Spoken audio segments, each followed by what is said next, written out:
네, 저는 탈무드를 통해 지혜를 배우고 싶은 휴네스의 문화인류학자 이민영이고요. 제 옆에는 오늘도 전문가 두 분이 나와 계십니다.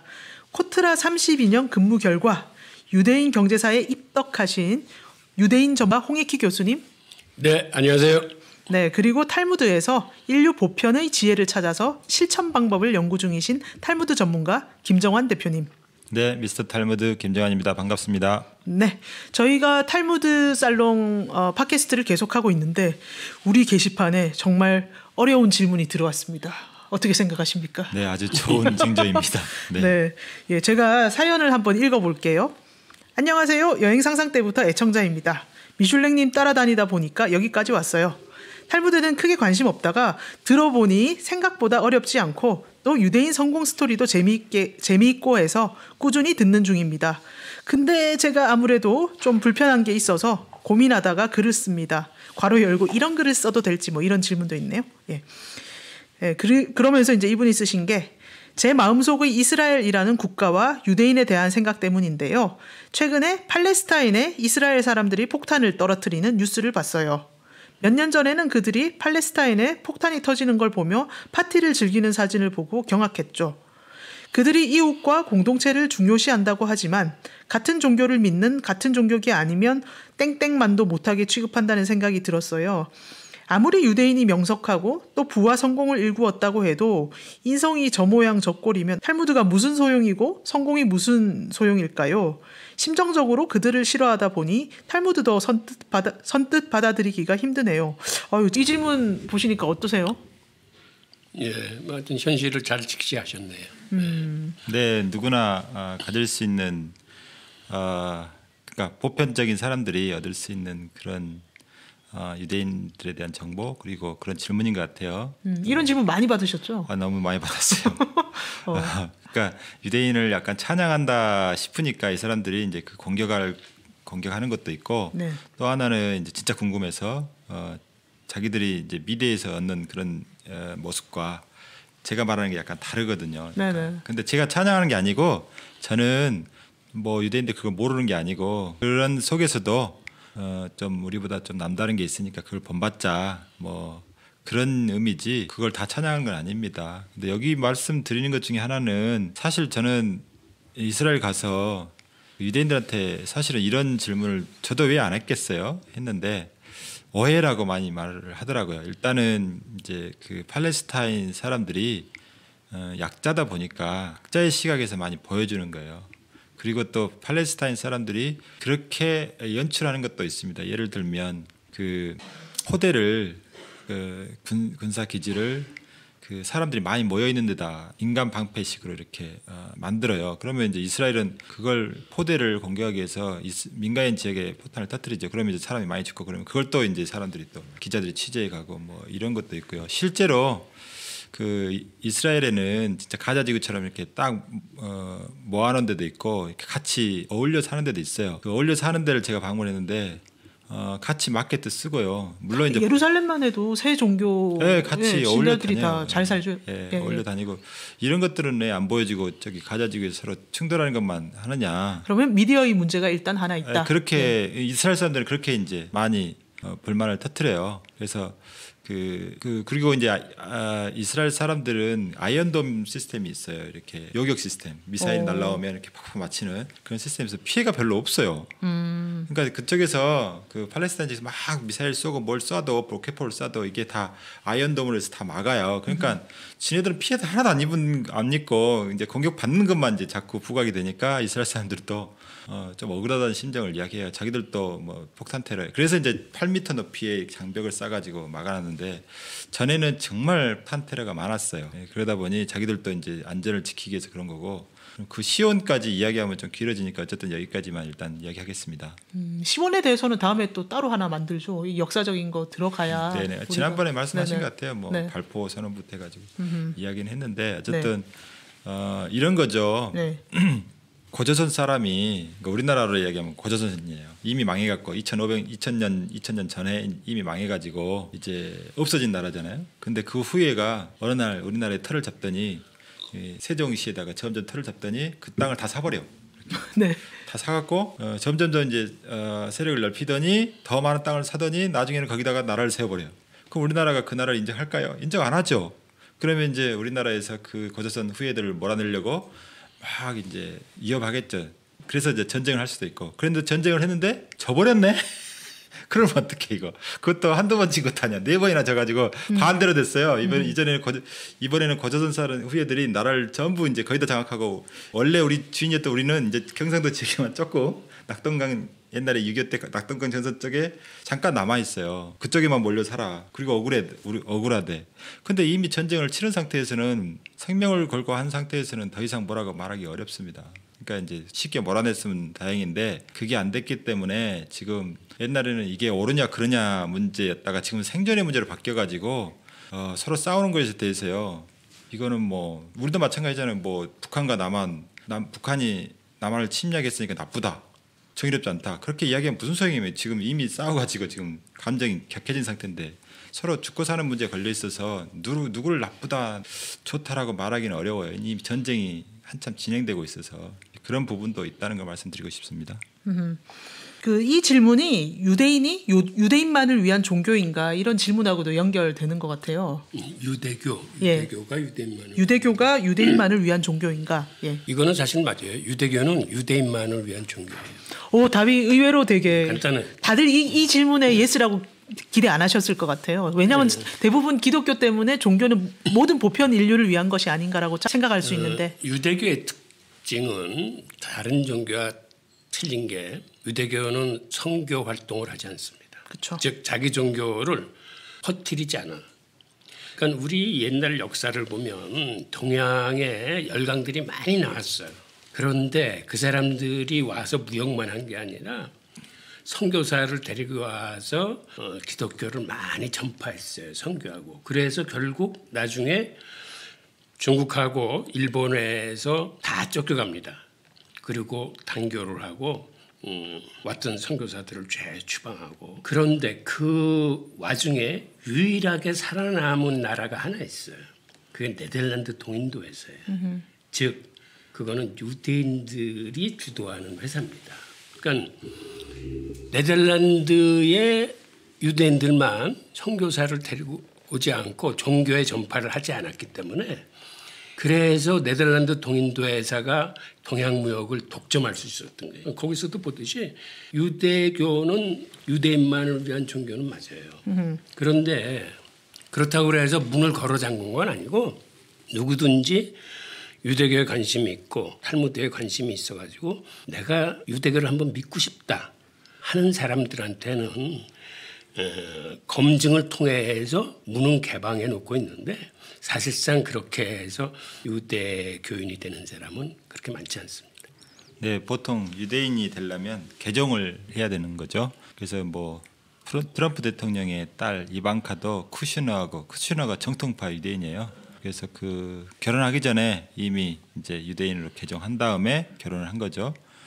그렇게 하는 방식이 대부분이에요. 그러니까 결혼 때문에. 한국에도 그 유대인하고 그러니까 정교를 지키는 정통파 유대인이든지 아니면 보수파 유대인이든지 그렇게 결혼하고 싶으면 남자하고 결혼하고 싶으면 한국 여자는 이렇게 개종을 합니다. 실제로 만나본 경험도 있고요.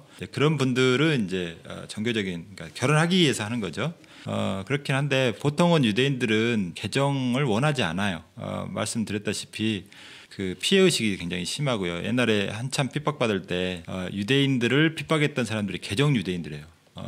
왜냐하면 그 쉽게 말하면 배신을 한 거죠. 배신을 하면서 누가 중요한 인물인지 어디가 중요한 장소인지 다 알려주는 거예요. 이미 그 개종해갖고 다 같이 생활했기 때문에. 그러면서 피해가 커지고 그러면서 그런 사람들에 대한 개종 유대인들에 대한 이런 어떤 배척감이 좀 있고 실제로 개종할 때는 3번의 거절을 합니다. 의무적으로. 유대인 저도 마찬가지. 저도 한번 슬쩍 물어봤죠.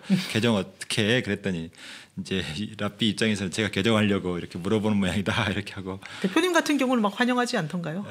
아니에요. 똑같이 3번 절차를 거쳐야 하는데 정말 같은 이런 취지로 이야기합니다. 우리 유대인은 603개 계명을 지키느라고 너무 힘들어. 이 계명의 멍에를 지고 살아야 되는데 너희들은 그렇게 하지 마.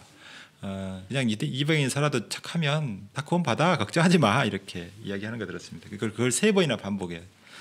그리고 4번째도 가서 찾아가서 정말 유대인 되고 싶다 하면 이제 유대 개종 절차를 밟고요. 한 1년 정도. 그러면서 이제 나중에 1년이 끝나면 지필고사도 보고 면접도 보고 여러 이제 랍비들 앞에서 질문에도 다 풀어야 되고 구술 시험도 보고 그게 통과되면 남자 같은 경우는 이제 할례를 받아야 돼요. 할례를 뭐 포경 수술하듯이 그렇게 하는 게 아니고 그 표피에다가 이렇게 침을 한번 딱 찌릅니다. 그럼 피 한 방울 나오죠 이렇게. 그러면 그게 할례예요.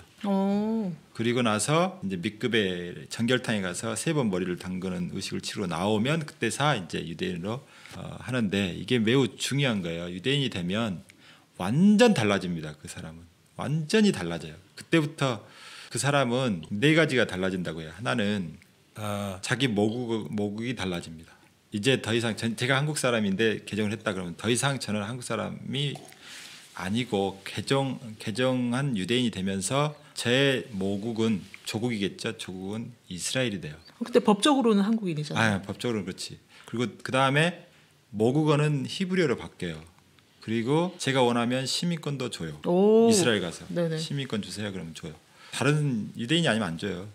4번째는 이제 영적인 지위가 바뀌어요. 이제 일반 백성에서 제사장 나라 백성으로 바뀌는 거죠. 이렇게 4가지가 바뀝니다. 그러니까 저는 더 이상 이제 한국 사람이 아닌 거예요. 한국으로부터 완전히 인연을 끊어요.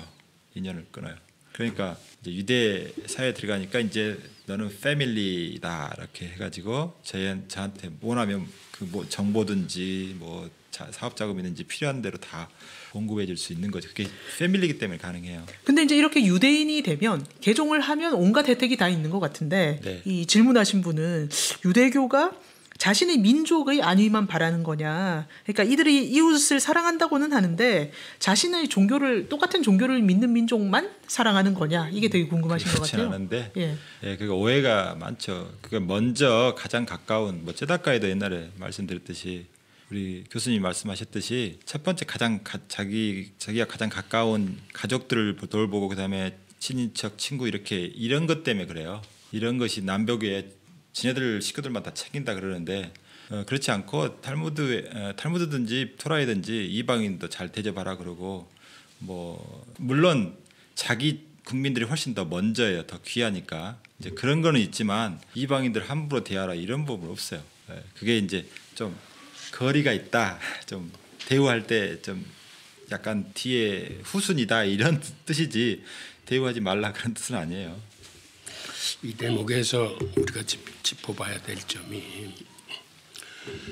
유대인들이 다른 민족한테 그렇게 얄미움을 받는 게 자기들끼리 똘똘 뭉치는 거예요. 그래서 역량 있고 능력 있는 민족임에도 다른 나라 사람들한테 미움을 받는 건데 그건 사실은 어느 종교나 갖고 있는 그 공동체 정신이야. 그러니까 유대교는 다른 민족한테 선교를 안 해서 그렇지 그 사람들은 종교를 토대로 뭉치고 있는 거예요. 그게 공동체 정신인데 사실 모든 종교에 이 공동체 정신은 담겨져 있어요. 우리가 봤을 때 현대 종교 중에서 어느 종교가 가장 성장 속도가 큽니까? 지금은 이슬람교 아닐까요? 그렇죠. 인구가 너무 많아서. 그런데 이슬람이 왜 그렇게 성장 속도가 큰 거예요? 이웃을 잘 챙겨서? 이웃을 잘 챙겨서. 아닌가요? 아니 그 맞는 말인데 네. 제가 조금 전에 공동체 정신이라고 그랬잖아요. 네. 이슬람은 umma 공동체라고 해서 그 공동체 정신이 굉장히 강해요. 물론 기독교나 다른 종교도 공동체가 없는 게 아니에요. 초기 기독교 같은 경우를 보면 그들이 같이 모여서 네 거 내 거 없이 공산주의 형태의 삶을 살았던 걸 우리가 알고 있어요. 그다음에 불교는 공동체가 없을까요? 있죠. 있어요. 그죠? 네. 승가, 즉 승단이 그들의 공동체예요. 그러니까 모든 종교가 뭉치고 발전할 수 있었던 그 핵심에는 공동체가 있습니다. 그 공동체 정신이 누가 더 강하냐에 따라서 그 교세가 확장되는데 이슬람이 그렇게 증가할 수 있었던 그 핵심에는 그들의 umma 공동체가 있는데 그런 umma 공동체에는 사실은 뭐를 본따서 만든 거냐면 유대인 공동체를 본따서 만든 거예요. 그래서 두 개가 성격이 똑같아. 즉 이슬람의 umma 공동체가 지향하는 게 이 형제애와 평등 사상이에요. 그러니까 예전에 사실은 이슬람이라는 나라는 평등 사상 같은 것이 발붙일 그러한 환경이 아니었어요. 시대적 상황이. 그때는 여자아이가 태어나면은 이 여아 살해 관습이라고 그래서 여자아이를 죽이는 이러한 그 친부모가 그러한 그 악습이 있었어요. 그런데 그러한 남존 여비의 사상이라거나 사회적인 계급 차별이라거나 이런 거를 일순간에 획기적으로 바꾼 게 이슬람의 umma 공동체. 그러니까는 이슬람을 믿으면 당시에는 그 사람의 정체성이나 신분이 바뀌는 거예요. 그러니까 무서운 속도로 이슬람이 100년도 안 되는 시기에 살아센 대제국을 건설합니다. 그게 신정일치가 돼가지고 그 umma 공동 실제로 지금도 이슬람에 저렇게 빠르게 증가하는 거는 바로 umma 공동체의 그런 정신이 있기 때문에. 그리고 사실은 그 공동체 정신에 있어서는 이슬람보다 더 강한 게 유대교예요. 근데 유대교는 다행히 전파를 안 하니까는 그 친구들끼리 그렇게 달달달달 강하게 단결해서 사는 거예요. 그런데 우리 기독교에서도 그러한 정신이 있었는데 그 초기 기독교 이후에 이게 많이 퇴색돼서 사실은 지금의 기독교에서는 물론 공동체 정신을 항상 얘기하면서 뭐 형제 자매라고 부르고 형제나 평등 사상을 강조하는 건 맞습니다만은 옛날보다는 게 많이 퇴색했어. 그게 단적으로 보이는 게 바로 교세 확장인데 오히려 기독교는 교세가 줄어들어. 그렇죠. 카톨릭 같은 경우는 왜 공동체 정신이 그만큼 퇴색됐기 때문에 그런 거예요. 그런데 그러면 종교라는 게 이렇게 공동체 정신으로 자기들만 챙기면 세상이 어떻게 되겠어요? 망하죠. 문제가 생기는 거예요. 그래서 모든 종교는 또 하나 외치는 게 있어. 황금률이라는 게 있어. 황금률이라는 건 그 종교의 경전을 통해서 얘기하고자 하는 거를 한 문장으로 압축시킨 게 황금률이야. 기독교의 황금률이 뭡니까? 내 이웃을 사랑하라? 네, 그거하고 마찬가지예요. 대접받고자 하는 대로 남을 대접하라는 게 기독교의 황금률이야.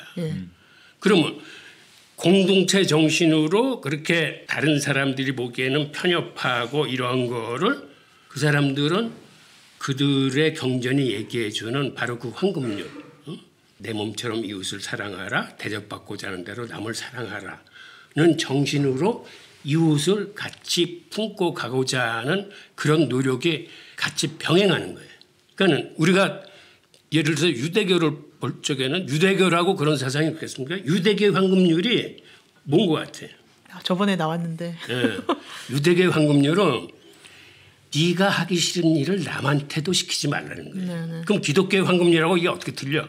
대접받고자 하는 대로 남을 대접하라는 거하고 네가 하기 싫은 일을 남한테 시키지 말라는 거는 사실은 똑같은 얘기야. 근데 하나는 포지티브로 얘기하고 하나는 네거티브로 얘기한 거야. 네거티브가 지키기 쉬워, 포지티브가 지키기 쉬워. 네거티브가 지키기 쉬워. 네거티브가 지키기 쉬운 거야. 그러니까 내가 다른 사람한테 다른 사람을 귀찮게 하고 싫은 일을 하지 않으면 되는 거예요. 그런데 이웃을 내 몸처럼 사랑한다는 건 생각보다 굉장히 어려워. 정신은 똑같은데.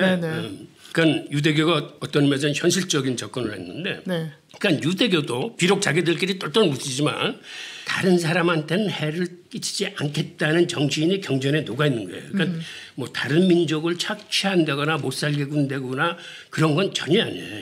그러니까 유대교도 공동체 정신으로 인해서 나오는 폐해를 그들의 경전은 이 다른 사람들, 다른 민족들을 이렇게 같이 껴안고 가라고 가르쳐요. 사실은 모든 종교가 다 그래.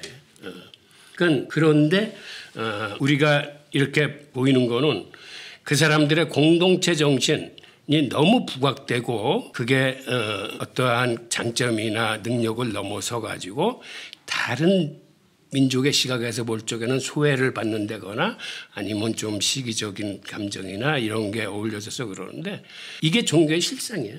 사실 모든 종교가 공동체 정신과 황금률이 같이 가는 거예요. 제가 그냥 인류학자로서 조금 덧붙이자면 모든 종교가 그런 것 같지는 않고 모든 세계 종교가 그런 것 같아요. 인류 보편한테 모두 보급될 수 있는 종교가 있고 아프리카의 뭐 하자 부족이라든가 그런 민족 중심주의적인 아주 옛날 종교들은 사실 자기 민족만 사람이고 다른 건 다 오랑캐고 때려 죽여도 되고 막 그런 거잖아요. 네, 잘못했습니다. 맞아. 네. 고등 종교로 갈수록 네. 그러니까 고등 종교로 갈수록 그들의 철학이나 사상을 포함한 그 교리 속에는 사실은 보편 타당한 합리성이 내재돼 있어요. 그래서 추구의 시대 맞나요? 추구 시대 이후에 인간이 이제 타민족하고 만날 기회가 너무 늘어나면서 BC 뭐 5세기부터 그 기원 전 그 예수님 탄생 뭐 대략 그 즈음에 나타난 종교들은 다 세계적인 보편 윤리를 다 흡수해서 고등 종교가 된 거죠. 맞아.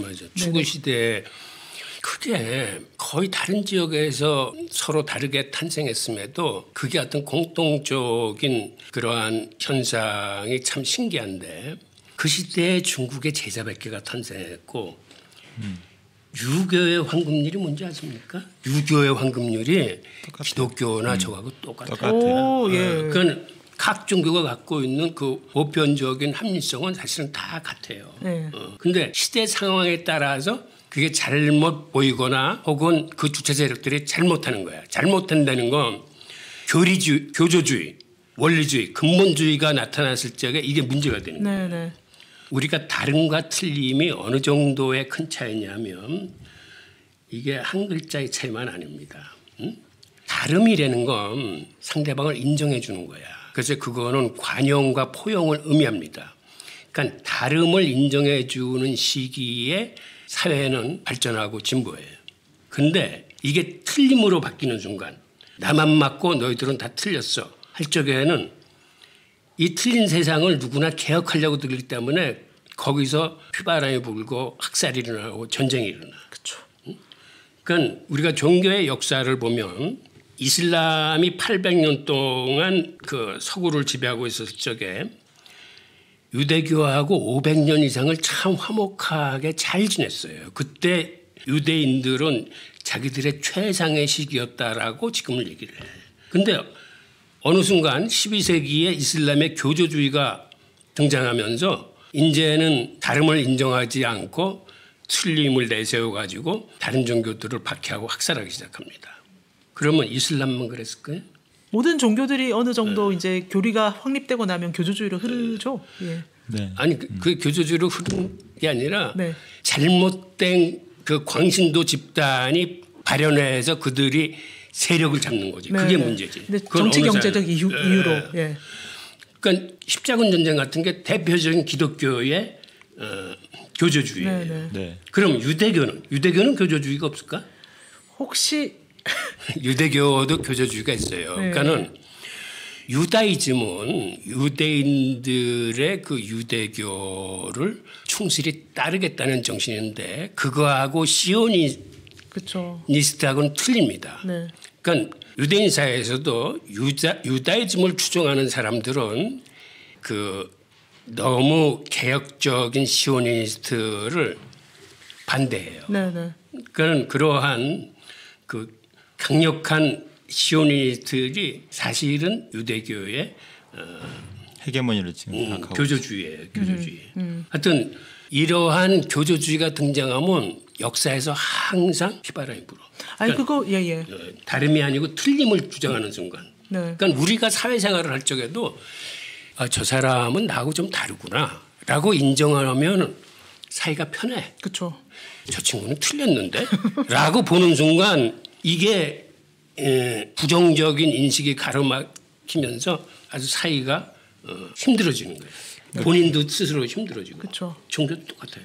조금이라도 이제 사회 갈등의 문제는 다 거기서 나와요. 그렇죠. 물론 완전히 다 틀림하고 다름을 이게 참 구분하기 쉽지 않은 부분도 있는데 너무 이제 뭐 다 다르다고만 이야기하면 이것도 이제 너도 옳고 나도 옳고 다원주의가 되고 이제 그런 부분도 있어요. 조심스럽긴 하지만 그래도 같이 평화롭게 살기 위해서는 뭐 유니크니스 그러니까 그런 다름을 인정하는 게 낫죠. 실제로 아까 말씀드린 스페인에서의 그 유대 500년의 평화 기간이 다 그렇게 종교적으로 서로 인정해줬잖아요. 기본적인 질서만 지켜라. 우리 그런 룰만 지켜주면 다 우리 똑같이 공존할 수 있다. 뭐 이렇게 해주니까 좋았죠. 근데 이제 그 후로는 십자군 전쟁이 일어나고 뭐 그다음에 그 기독교 발흥하면서 이사벨 여왕이 유대인들 다 추방하고 막 그렇게 했고 나중에 홀로코스트는 정교관이 아니겠죠. 아니지만 어쨌든 그 인종주의지만 인종주의도 마찬가지로 또 자기들이 가장 우수한 민족이고 그래서 그런 부분을 인정하지 유대인들을 대상으로 하나의 그 마녀사냥 비슷하게 그렇게 되면서 희생을 당한 비극적인 역사가 일어났는데 어쨌든 공존하기 위해서는 어느 정도의 다름을 인정해주고 정말 해악을 끼치는 수준이다. 그러면 이제 그때는 공동체가 공동으로 대응을 해야 되지만 그렇지 않은 경우에는 서로 포용하는 게 낫다고 저는 보고 있습니다. 네. 그 모든 종교에서 나타나는 현상인 것 같은데 그러니까 사람이 기본적으로 내 집단이 더 우수하고 내 집단이 더 잘 됐으면 하는 본능이 있기 때문에 그 논리를 끌어와서 남의 집단을 그러니까 필요할 때 자기가 뭐 식량이 더 필요하다든지 뭔가 위기에 몰렸을 때 타 집단을 희생양으로 삼는 그런 현상이 역사적으로 계속 나타나는데 모든 종교에 다 있는 것 같아요. 자기 종교를 끌어와서 이게 신이 시킨 거야 이렇게 합리화하는 거죠. 자기 행동을. 그리고 마녀 사냥을 많이 시킨다는 게요. 이제 그 안에 불평등이 심화될 때 그렇게 그런 현상이 일어난다고 해요. 그러니까 어떤 부의 불평등이든지 권력의 불평등이지 생기면 부를 많이 갖고 또는 권력을 많이 향유하는 집단에서는 불만이 있을 리가 없지만 그걸 그렇죠. 성에대한 사람들은 분노가 쌓이잖아요. 그렇죠. 그러면 그 자기들보다 훨씬 많은 권력을 갖고 있고 부를 가진 사람을 직접 때릴 수는 없으니까 이 분노를 희생양을 찾고 다니는 거죠. 근데 그때 지배층이 여기 쳐 그러면 그걸 그 사람들이 예를 들면 난민이든지 힘없는 여자든지 이런 식으로 해가지고 폭력이 행사되면서 나중에는 이제 종교 집단 그러니까 유대인들이 그렇게 해서 많이 당했잖아요. 그러니까 많이 사냥을 당하는 거예요. 계속해서 자기들 희생양이 되는 거죠. 그러니까 만만하니까 그렇게 된 거거든요. 이제 그런 불평등이 일어날 때마다 그게 사회 전체적인 세계적인 문제가 되고 요즘 뭐 무역 분쟁도 다 그렇다고 해요. 이제 이 안에서 불평등이 그러니까 그 불평등을 완화시켜 주는 게 가장 좋잖아요. 그러니까 어떤 경제학자가 이야기하기를 도덕이 뭐냐 이런 이야기 했을 때 가장 쉽게 이야기하면 이거라고 합니다. 협력과 평등이 도덕이다. 도덕은 이제 우리말로 표현하면 이제 반드시 마땅히 해야 될 사람의 행위인데 그것이 협동과 평등이래요. 이걸 어떻게 예를 들냐면은 그분에 의하면 우리가 옛날에는 동물보다 힘이 다 약하니까 혼자 어떤 동물을 맹수를 잡을 수가 없어요. 그러니까 협동을 해야 돼. 협동해서 그 동물을 잡아요. 그러면 나눌 때 평등하게 나눠야 돼. 이게 마땅히 해야 될 일이죠. 예. 근데 그게 무너지면 이제 불평등이 생기고 간극이 생기면 이제 화가 난 민중들이 이제 희생양을 찾게 되는 그렇게 이야기하니까 많이 이야기 쉽더라고요. 네. 그래서 지금까지 얘기한 걸 정리해 보면 모든 종교에서 나타나는 인간의 본성의 뭐랄까 그런 거를 종교에서 끌어오는 교조주의가 나타나면 이런 오해들이 생기게 되는데 특히 유대교에서는 그렇게 좀 미디어의 영향이라든가 뭐 여러 가지 영향으로 유대교 자체가 그렇게 호전적인 거 아니냐, 뭐 유대인한테 배울 게 있냐 이런 의문을 갖는 분들이 많았다는 거고요.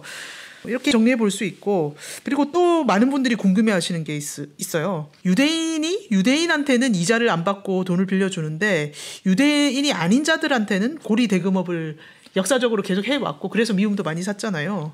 그래서 그러니까 유대인들의 공동체 의식이라는 게 다른 민족을 이렇게 착취하는 게 아니냐 뭐 이런 질문도 하시더라고요.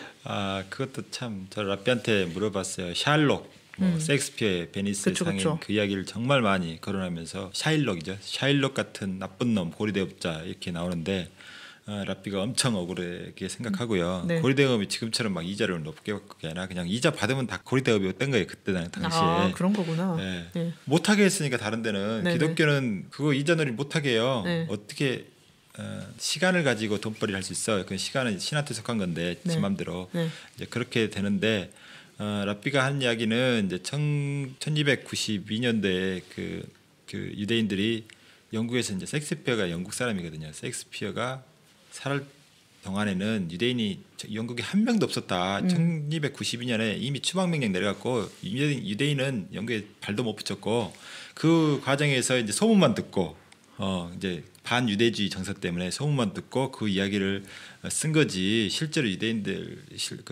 보리대원과 이자한 사람들은 왜냐하면 너무 가난했기 때문에 돈이 어디 있어요. 네. 일부 유대인이 그렇게 한 걸 가지고 침소봉대했다, 억울하다 그런 식으로 이야기하더라고요. 이거 실제로 저는 그 EBS 방송에도 이야기했어요. 그 랍비가 그렇게 이야기하길래 네. 그랬는데 그러니까 반유대주의 정서 때문에 사람들이 이렇게 가짜 뉴스를 많이 퍼뜨리는 거예요. 그러니까 유대인들이 그게 매우 안타깝다고 이야기하더라고요. 네. 자기들 조상 중에 그렇게 한 사람 거의 드물어. 있겠지. 근데 돈을 그만큼 빌려줄 만한 사람이 당시에 없었고 일단.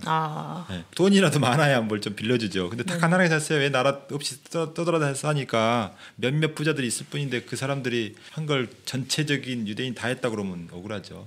그런 이야기고 실제로 반유대주의 정서는 예수를 주겠다는 그거 하나하고 너무 뛰어나다는 거 그것 때문에 반유대 정서가 왔다고 그래요. 근데 1960년 요한 바오로 몇 세인가요? 그분이 카톨릭에서는 이미 유대인이 예수를 죽인 게 아니다라고 이야기했어요. 그러니까 일부 유대인이 죽인 거지 전체 유대인이 죽인 건 아니다라고 이야기해요. 네네. 뭐 예수도 유대인인데 네. 그 예수 따라다니는 사람도 유대인이고 예수의 영향을 받던 수천 명의 사람도 유대인인데 그 사람들은 예수를 이렇게 보호했잖아요. 근데 일부 유대인들이 그거 있는데 그걸 조금 더 따져 보면 이런 거예요. 유대인들 입장에서는 이 선지자 또 뭐 랍비라고 존경받는 수천 명의 사람들이 막 따라다니니까 예수를 굉장히 불온한 사람으로 봤어요. 그건 맞아요. 근데 그럴 수밖에 없는 게 유대인들은 이렇게 선생을 보면 그 제자를 알 수 있다 그래요. 그러니까 정통적이고 그다음에 계통이 있는 스승 밑에서 배우면 유대인들은 그거 갖고 뭐라 안 그래요. 그 사람 안 괴롭힙니다. 근데 예수님은 그게 아니에요. 선생님도 없고 아버지도 없잖아요, 사실은. 정확하게 말하면 아버지도 없잖아요. 어머니만 있고. 그러다 보니 이제 이런 부분에 있어서 유대인들 입장에서 굉장히 불안함을 느끼는 거예요. 저 사람 거짓 선지자가 나타나 가지고 우리 유대인들을 잘못된 가르침으로 이끌어서 지옥으로 다 빠뜨리면 어떻게 하나 이런 늘 그 바리새인이나 이런 사람들은 그런 걱정이 있던 거죠. 그래서 계속해서 질문하는 거예요. 어려운 질문들을. 네가 어디서 배우기는 배운 것 같은데 뭐 이적도 행하고 그런 것 같은데 진짜 하나님이 인정한 사람, 그러니까 유대인들이 인정하는 그런 능력이 있는지를 지적인 능력을 보는 거죠. 그렇게 아주 뭐 가늠한 여자 잡아놓고 뭐 어려운 질문을 막 다 빠져 나왔잖아요. 그럼에도 죽였어요. 그건 뭐냐면 그렇게 아무리 이적을 행하고 정말 멋있게 답을 해도 그 사람들은 그걸 인정을 못해요. 기본적으로. 족보가 너무 중요해서. 그러니까 그렇죠. 족보가 너무 중요한 거예요. 그러다 보니 결국은 유대인들 안에도 그런 걱정이 있었다는 걸 좀 이해해야 돼요. 예수님을 미워서도 죽였겠지만 전체적인 유대인의 어떤 그런 정체성을 유지하고 이제 나쁜 길로 빠지지 않게, 그러니까 어디서 근본도 없는 것이 와서 이런 느낌이야. 그렇죠. 계속 나라 없이 떠돌던 민족한테는 그게 너무 중요한 문제였던 거죠. 근본도 없는 사람이 와가지고 뭔가 이정을 행하면 자기들이 원래 지도자였잖아요. 지도자 입장에서는 겁이 나는 거죠. 물론 이제 그걸 꾸짖었던 게 예수님이고 그래서 자기들한테 많이 좀 뭐랄까요, 혁명적인, 그러니까 자기를 반대했잖아요. 자기들을. 그러다 보니까 감정이 쌓이고, 그리고 그런 민족적인 원래 가지고 있던 어떤 그런 걱정이 같이 버무러지면서 예수님을 죽이지 않을 수 없었다, 뭐 이렇게 변명을 하겠죠. 그렇지만 어쨌든 지금은 이제 성경에 그렇게 막 이야기하다 보니까 특히 신약 성경에서 예수님 편을 들잖아요. 원래 그 부분이. 근데 그렇게만 보지 마시고 바리새파 당시에 그 지배층의 관점으로 한번 볼 필요가 있다. 저는 그렇게 좀 말씀드리고 싶습니다. 그래서 대표님이 유대인 편에서 변론을 좀 해주셨고요. 저도 이 문제를 좀 뭔가 과대한 해석을 일반인들이 많이 하는 것 같아서 좀 저도 깊이 알고 싶어서 책을 찾아보니까 죽기 전에 한 번은 유대인을 만나라, 죽기 전에 한 번은 유대인에게 물어라라는 책이 있더라고요. 랍비 조셉 텔루슈킨이라는 사람이 그 예상 질문, 이런 질문들을 쫙 뽑아서 몇백 개 질문을 다 대답한 건데, 여기 보면 인종차별주의자가 되지 말라는 것도 나와 있고 유대인이 아닌 이웃을 사랑하라 뭐 이런 게 다 질문이 다 나와 있어요. 대답도 다 잘 해놨어요. 역사적으로 봤을 적에 유대인들은 어느 곳에 가서 살든지 그 지역 주민들하고 마찰이 항상 있어왔어요. 중세 이래로. 그래서 그런 문제가 어떻게 대충 마무리를 하냐면, 그들이 그 지역에서 추방되거나 학살되거나 하는 이러한 악순환이 계속되었습니다. 그런데 그게 다른 민족을 배척하고 착취하고 해서 벌어졌던 문제는 아니에요. 그러기 위해서는 우리가 유대인의 그 공동체 정신을 좀 알아야 되는데, 공동체 정신이라는 게 기본적으로 나보다 우리를 중시하는 그러한 사상이에요. 우리도 옛날에 대가족 시대에서는 나보다는 우리 가무, 즉 우리를 중시했어요. 그쵸. 그런 의미에서는 우리도 사실은 공동체 정신이 있어요. 모든 현대 이전의 사회가 다 그랬죠, 그래요. 사실. 예. 아니, 다 그러지는 않고 그렇지 않은 것도 있어요. 예전부터 개인적인 사회가 있었나요? 근데 예. 우리가 이 공동체 정신을 좀 들여다보면 공동체 내에서 그들이 공동체를 지탱해 나가는 두 가지 중요한 사상이 바로 이 평등과 정의 사상을 갖고 있습니다. 아주 좋은 사상이에요. 그리고 그거를 실천하는 방법에 있어서 그들은 우선 혈안적으로 가까운 사람들을 돕습니다. 근데 그 돕는 데는 게 물질적 도움이나 이런 데 그치는 게 아니라 그들은 한 번 도와야 되겠다고 생각하면 정말 헌신적으로 도와요. 물질, 지혜, 인맥 모든 걸 총동원해서 단체로 때로 달라붙어서 돕기 때문에 그래서 유대인들이 무서운 거예요. 강한 거예요. 그런데 이런 공동체 정신이 있기 때문에 다른 민족으로 볼 적에는 지네들끼리만 너무 똘똘 뭉쳐서 잘 먹고 잘 사니까 얄미운 거야. 근데 그렇다고 그래서 유대인들이 그들하고 척지고 살겠다는 그런 건 아니에요. 유대인들의 그 관습을 보면은 그들이 타무이라는 헌금이 있는데 그 헌금은 이방인을 위한 헌금이야. 오, 이방인을 위한 헌금이 헌금이 따로 있었다. 따로 있어요. 예. 그다음에 그들의 디아스포라 수칙에 보면은 그들은 주재국의 도움을 받으면 안 돼. 특히 경제적인 도움을. 자기들이 예비비를 저축해서 주재국을 도와야 돼. 어휴, 그게 네. 아주 수칙으로 돼 있어요. 그런 거를 들여다보면 유대 민족이 다른 민족을 착취했다거나 그 배척했다는 건 사실은 맞지 않아. 그거는 오히려 도움은 도왔지. 그들의 그 역사적인 그런 선입견이나 이런 데에서 이제 그런 인상을 주는 거예요. 그래서 그 유대인들이 다른 민족으로 배척하고 착취한다는 거는 그건 시대적인 상황에 그렇게 보였을 뿐이지 유대인들의 기본적인 삶의 태도는 그런 건 아니에요. 예, 팩트가 아닌데 가짜 뉴스와 편견의 영향을 우리가 많이 받아서 이런 질문을 하게 되네요. 얄미워서 그렇게 보이는 거지. 네, 네. 그러면 다음 편에는 이 탈무드에서 종교와 민족이라는 걸 좀 배제하고 그 지혜만 뽑아서 우리가 뭔가 배우는 게 가능한지 얘기를 해보면 좋을 것 같습니다. 네. 오늘 어떠셨나요? 네, 저는 그 질문자가 예. 누구나 할 수 있는 질문이지만 날카롭게 또 질문해 주시니까 그 답을 준비하면서 또 많이 또 생각을 했던 것 같습니다. 앞으로 이런 질문들을 좀 자주 날려주시면 저희들도 많이 공부하게 되고 또 여러분들도 유익할 겁니다. 교수님 당황하셔서 기침하고 계신 건가요? 아니. 어떠셨나요? 사실은 오늘 같은 질문을 예.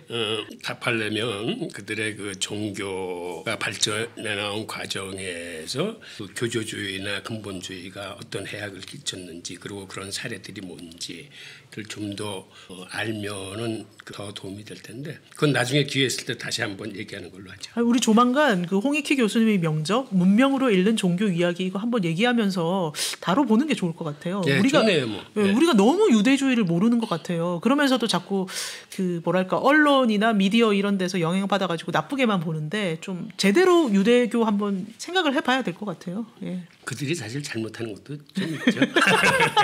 네, 그러면 제대로 한번 알아보자. 예, 네. 알겠습니다. 예, 그러면 여러분들은 좋아요, 구독, 댓글 3종 세트로 마음 표시해 주시면 다음 편에 저희가 더욱 재미있는 내용으로 찾아뵙도록 하겠습니다. 감사합니다. 고맙습니다. 감사합니다. 네.